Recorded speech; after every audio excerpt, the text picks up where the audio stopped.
आज हम पढ़ेंगे मोहम्मद अरशद ख़ान की कहानी जिसका उन्वान है सुख का मूल। आइए इस कहानी को ज़रा करीब से पढ़ते हैं।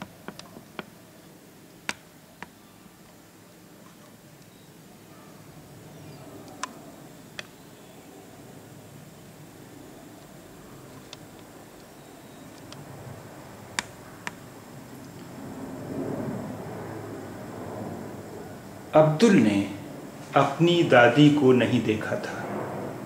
वो अक्सर अम्मी से दादी के बारे में पूछा करता। अम्मी बताती कि जब वो 2 महीने का था तभी अल्लाह ने उन्हें अपने पास बुला लिया था। अब्दुल पूछता, अल्लाह ने दादी को अपने पास क्यों बुला लिया? अम्मी डबडबाई आंखों से छिपाने की कोशिश करते हुए जवाब देती, बेटा, तेरी दादी बड़ी नेक दिल औरत थीं। नेक इंसानों को दुनिया में परेशान देखकर अल्लाह अपने पास बुला लिया करता है। अब्दुल के दादा तो तभी गुजर चुके थे जब वो पैदा नहीं हुआ था। वो फौज में थे, सीमा पर दुश्मनों से लड़ते हुए शहीद हो गए थे। अब्बू अक्सर उनके बारे में बताया करते। अब्बू की बातों से अब्दुल के मन में एक योद्धा की तस्वीर उभरती। गालों तक फैली बड़ी बड़ी रोबदार मूछें, चौड़ा नूरानी माथा, 6 फुट पहलवान सा कद। उनकी कल्पना करके अब्दुल का सीना फूल उठता। वो दोस्तों को बड़े गर्व से उनके बारे में बताया करता। उसने सोच रखा था कि बड़ा होकर वो भी फौज में भर्ती हो जाएगा और वतन की हिफाजत में जान की बाजी लगा देगा। अब्दुल के दोस्त अक्सर आपस में बातें करते रहते कि रात को उनकी दादी ने अली बाबा और 40 चोर का किस्सा सुनाया। कोई कहता कि दादी रोज़ उसे अच्छी बातें सिखाती हैं। कोई दादी द्वारा याद कराई गई कविता गाकर सुनाता। दोस्तों की बातें सुन सुनकर अब्दुल उदास हो जाता। एक दिन कक्षा में टीचर ने प्रेमचंद की कहानी ईदगाह सुनाई।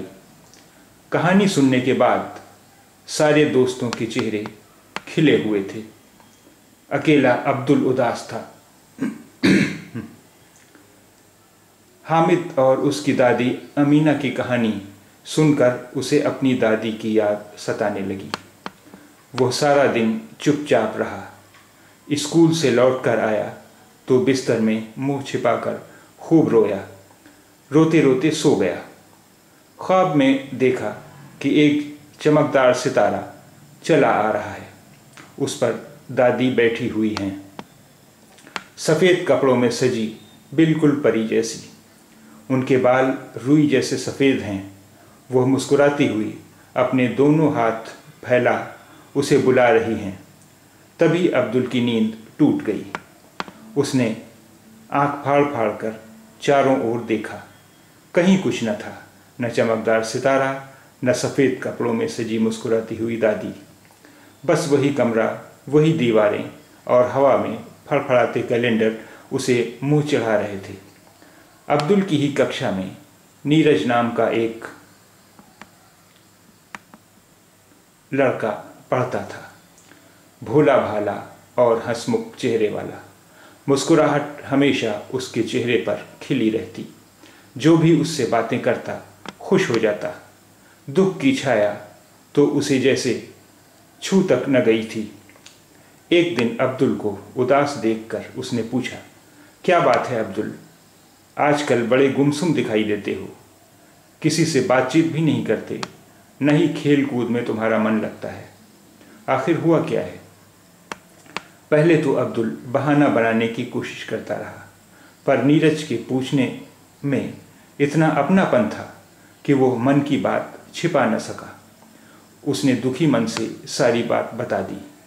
नीरज बड़ी ध्यान से उसकी बातें सुनता रहा। फिर लंबी सांस खींचता हुआ बोला, तुम तो फिर भी भाग्यशाली हो अब्दुल। क्या मतलब? अब्दुल को आश्चर्य हुआ। उसे लगा कि नीरज भाग्यशाली कहकर उसका मजाक उड़ा रहा है। मैं सही कह रहा हूँ अब्दुल, नीरज बोला। दादी न सही, पर तुम्हारे मम्मी पापा तो हैं, मेरे तो मम्मी पापा भी नहीं। ये कहते हुए नीरज का चेहरा पल भर के लिए उदास हो गया। अब्दुल अवाक रह गया। उसे लगा कि नीरज के आगे उसका दुख तो तिनका भर भी नहीं है। उसे समझ में आ गया कि संतोष बहुत बड़ी चीज़ है। अपनी परिस्थितियों में संतुष्ट रहना ही सुख का मूल है। अब्दुल को लगा कि उसने खुशियों की कुंजी पा ली हो।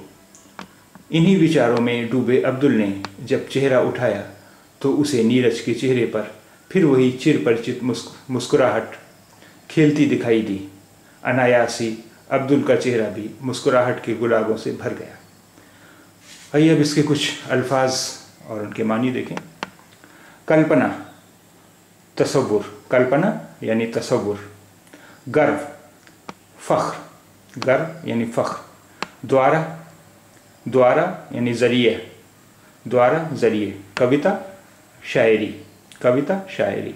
भाग्यशाली, खुशकिस्मत, भाग्यशाली, भाग्यशाली किस्मत वाला होता है, सौभाग्यशाली खुशकिस्मत होता है।